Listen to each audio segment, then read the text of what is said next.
حضرت عیسیٰ علیہ السلام سفر پر تھے اور راستے میں ایک شخص نے حصول برکت کے لیے صحبت میں رہنے کی اجازت طلب کی۔ آپ علیہ السلام نے اسے اجازت دے دی اور دونوں ایک ساتھ سفر کرنے لگے۔ راستے میں جب کھانا کھانے لگے تو 3 روٹیاں تھی، ایک روٹی دونوں نے کھا لی۔ حضرت عیسیٰ علیہ السلام تیسری روٹی وہیں چھوڑ کر نہر پر گئے، پانی پیا اور واپس آئے۔ جب واپس آئے تو دیکھا کہ تیسری روٹی غائب ہے۔ اس شخص سے پوچھا کہ تیسری روٹی کہاں گئی؟ اس نے کہا مجھے معلوم نہیں، میں نہیں جانتا۔ حضرت عیسیٰ علیہ السلام اللہ کے نبی ہیں اور وہ جانتے ہیں کہ وہ روٹی اسی نے غائب کی ہے، لیکن اس شخص کی جرأت اتنی کہ حضرت عیسیٰ علیہ السلام کی بابرکت صحبت میں رہنے کی اجازت لے کر سفر اختیار کیا تھا، لیکن منہ پر صاف جھوٹ بول رہا ہے۔ دیکھیے ایسے لوگ ہر دور میں ہوتے ہیں جن کے دل میں حب دنیا اس قدر رچ بس چکی ہوتی ہے کہ وہ اللہ جل وعلا کے پیاروں کا قرب بھی حصول دنیا کی پاداش میں اختیار کرتے ہیں اور بالآخر اپنی دنیا اور آخرت دونوں کو برباد کر دیتے ہیں۔ حضرت عیسیٰ علیہ السلام نے اس کے ساتھ سفر جاری رکھا۔ اب راستے میں ایک ہرنی کے بچے کو دیکھا۔ حضرت عیسیٰ علیہ السلام نے اسے بلایا۔ وہ حکم پاتے ہی فوراً حضرت عیسیٰ علیہ السلام کی خدمت میں حاضر ہو گیا۔ حضرت عیسیٰ علیہ السلام نے اس کو ذبح کیا، اس کا گوشت پکایا اور دونوں نے اس کا گوشت کھایا۔ جب کھانے سے فارغ ہو گئے تو حضرت عیسیٰ علیہ السلام نے ہڈیاں جمع کر کے فرمایا اللہ کے حکم سے کھڑا ہو جا۔ یکا یک وہ ہڈیاں دوبارہ ہرنی کا بچہ بن گئی اور وہ ہرنی کا بچہ زندہ ہو کر کھڑا ہو گیا۔ اب ایک مرتبہ پھر حضرت عیسیٰ علیہ السلام نے اس شخص سے خطاب کرتے ہوئے فرمایا تجھے اس ذات کی قسم جس نے تجھے میرے ہاتھوں یہ معجزہ دکھایا، بتا وہ روٹی کس نے لی تھی؟ وہ پھر کہتا ہے مجھے معلوم نہیں، میں نہیں جانتا کس نے لی تھی۔ حضرت عیسیٰ علیہ السلام نے سفر جاری رکھا۔ راستے میں ایک دریا آیا اور حضرت عیسیٰ علیہ السلام نے اس شخص کا ہاتھ پکڑا اور اسے لے کر پانی پر چلتے ہوئے دریا پار کر لیا۔ اسے ایک مرتبہ پھر فرمایا تجھے اس رب کی قسم جس نے تجھے میرے ہاتھوں پر یہ معجزہ دکھایا، سچ بتا تیسری روٹی کس نے لی تھی؟ وہ نامراد بدبخت انسان ایک مرتبہ پھر کہتا ہے مجھے معلوم نہیں کس نے لی تھی۔ اب دیکھیے محترم احباب، وہ شخص جو اتنے بڑے بڑے معجزات اپنی آنکھوں سے دیکھ رہا ہے، وہ جانتا ہے کہ اللہ کا نبی جانتا ہے، لیکن اس قدر وہ ڈھیٹ اور ضدی ہو گیا ہے، دنیا کی محبت اور لالچ نے اس شخص پر ایسے پردے ڈال دیے ہیں کہ اللہ کے نبی کی بارگاہ میں انکار کر رہا ہے۔ اب اگر وہ اعتراف کر لیتا، وہ کہتا کہ تیسری روٹی میں نے کھا لی ہے، میں نے چھپا لی ہے، تو اس کا کیا جاتا؟ عیسیٰ علیہ السلام کو سزا تو نہیں دیتے تھے نا، وہ تو معاف کر دیتے تھے، وہ اسے معاف کر دیتے۔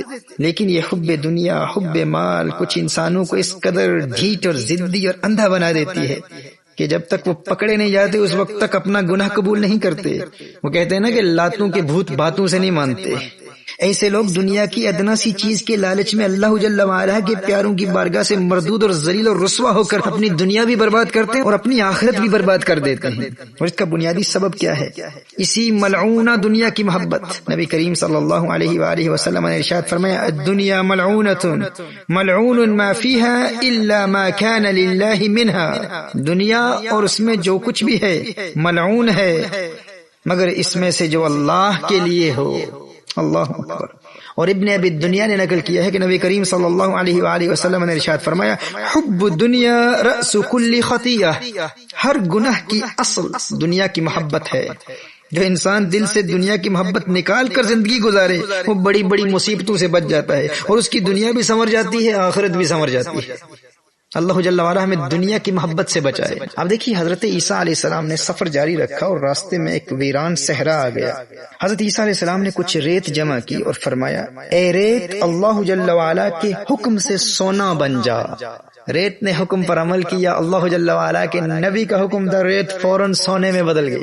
حضرت عیسیٰ علیہ السلام نے اس سونے کے 3 حصے کیے اور فرمایا ایک حصہ سونے کا میرا، دوسرا تیرا اور تیسرا اس کا جس نے وہ روٹی لی تھی۔ اللہ اکبر۔ اب دیکھیے اس لالچی شخص کے تیور کیسے بدلتے ہیں۔ وہ فوراً بے شرمی کے دانت نکال کے کہنے لگا جی حضرت روٹی میں نے لی تھی۔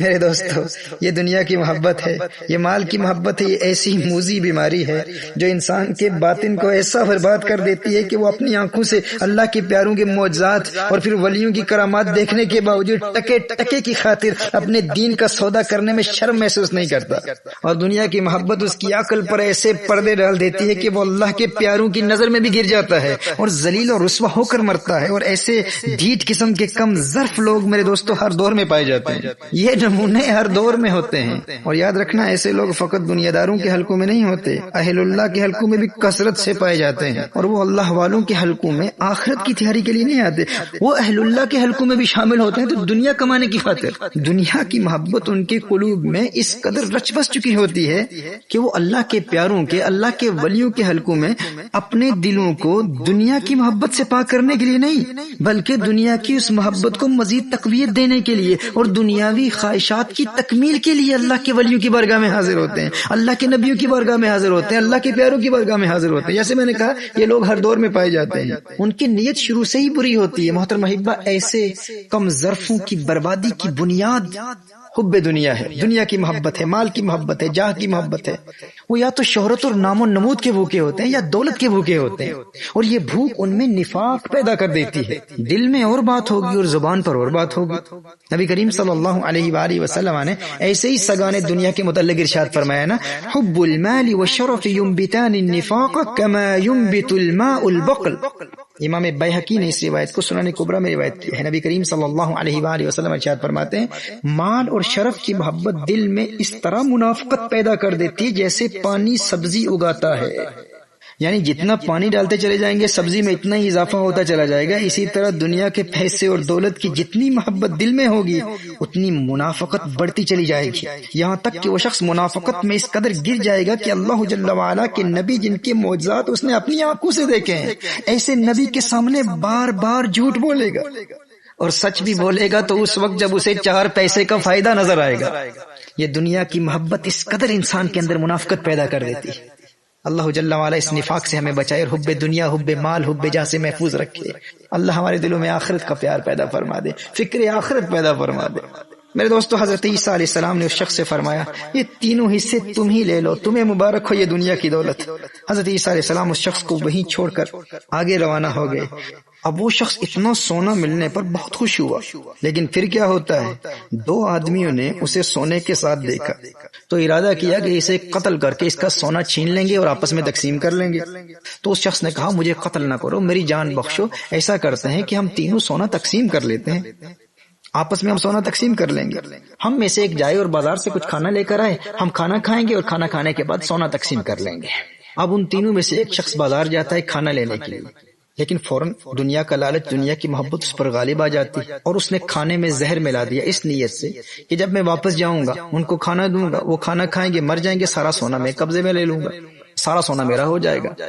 اب ادھر جو 2 وہاں رہ گئے تھے انہوں نے آپس میں مشورہ کیا کہ جب یہ اکیلا آئے گا تو ہم اسے قتل کر کے سونا آپس میں تقسیم کر لیں گے.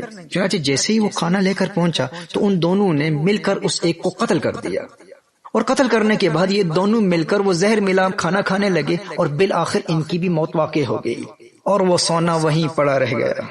اب کچھ عرصے کے بعد حضرت عیسیٰ علیہ نبی علیہ الصلوۃ والسلام کا دوبارہ وہاں سے گزر ہوا تو دیکھا سونا وہیں موجود ہے اور 3 لاشیں وہاں پڑی ہیں. تو اس وقت حضرت عیسیٰ علیہ السلام نے یہ دیکھ کر لوگوں سے فرمایا, یہ دنیا ایک دھوکہ ہے, اس سے بچو, یعنی جو اس کے لالچ میں پھنسا وہ ہلاک ہو گیا, تباہ ہو گیا, برباد ہو گیا. محترم احبہ, حضرت عیسیٰ علیہ السلام کے اس واقعے سے یہ سبق ہمیں ملتا ہے کہ یہ دنیا کی محبت ہی ہے جو انسان کی اس عارضی زندگی کو بھی برباد کر دیتی ہے اور آخرت کی دائمی زندگی کو بھی برباد کر دیتی ہے. لیکن اس حقیقت کی سمجھ انسان کو اس وقت آتی ہے جب سمجھ کوئی فائدہ نہیں دیتی, کیونکہ وہ موت کا وقت ہوتا ہے اور موت کے وقت تو سب سمجھ جاتے ہیں, اس وقت تو ہر ایک کو سمجھ آ جاتی ہے. سمجھدار تو وہ شخص ہے جو زندگی میں اس حقیقت کو سمجھ لے کہ دنیا کی محبت انسان کی اس عارضی زندگی کو بھی برباد کر دیتی ہے اور آخرت کی زندگی کو بھی برباد کر دیتی ہے. انسان کو زندگی میں سکون نہیں ملتا. نبی کریم صلی اللہ علیہ وآلہ وسلم نے ارشاد فرمایا, 2 خونخوار بھیڑیے بکریوں کے ریوڑ میں چھوڑ دیے جائیں تو وہ اتنا نقصان نہیں پہنچاتے جتنا نقصان دنیا کے مال و منصب کی محبت کی وجہ سے انسان کے دین کو پہنچتا ہے. اللہ اکبر کبیرہ. میرے دوستو, چونکہ حضرت عیسیٰ علیہ السلام کے اس سبق آموز واقعے سے ہم نے اپنی زندگی کے حوالے سے کچھ پیغام حاصل کیا کہ دنیا کی محبت انسان کی اس زندگی اور آخرت کی زندگی کو کیسے برباد کر دیتی ہے. تو آئیے حضرت حضرت عیسیٰ علیہ السلام کا ہی ایک قول سماعت فرما لیجئے۔ حضرت عیسیٰ علیہ السلام نے ایک مقام پر ارشاد فرمایا، اے حواریو، جس طرح دنیا دار لوگ دنیا کو سلامت رکھتے ہوئے تھوڑے دین پر راضی ہو جاتے ہیں، میرے حواریو تم اسی طرح دین کو سلامت رکھتے ہوئے تھوڑی دنیا پر راضی ہو جایا کرو۔ حضرت عیسیٰ علیہ نبینا علیہ الصلوۃ والسلام ایک اور مقام پر ارشاد فرماتے ہیں، دنیا کو رب نہ بناؤ ورنہ وہ تمہیں اپنا غلام بنا لے گی، اپنا مال اس کے پاس جمع کرو جو اسے ضائع نہیں کرتا۔ اللہ اکبر، کیسی خوبصورت بات ارشاد فرمائیے، فرمایا اپنا مال اس کے پاس جمع کرو جو اسے ضائع نہیں کرتا، کیونکہ جس کے پاس دنیا کا خزانہ ہو اسے آفت کا ڈر ہوتا ہے، اور اللہ جل وعلا کے پاس مال جمع کروانے والے کو آفت کا ڈر نہیں ہوتا۔ دوستو سمجھدار وہی ہے جو موت سے پہلے اس حقیقت کو سمجھ لے، اپنے دل سے دنیا کی محبت کو نکال پھینکے، اور افاوت فرماتے ہیں، دانش مندو سنو تمامی عرض فقیر کریندا، آپوں جو کوئی چنگا ہووے ہر نو پلا تکیندا، دانش مندان دا کم نہیں دنیا تے دل لانا، اس بوٹی کئی خامند کیتے جو کیتا سو کھانا۔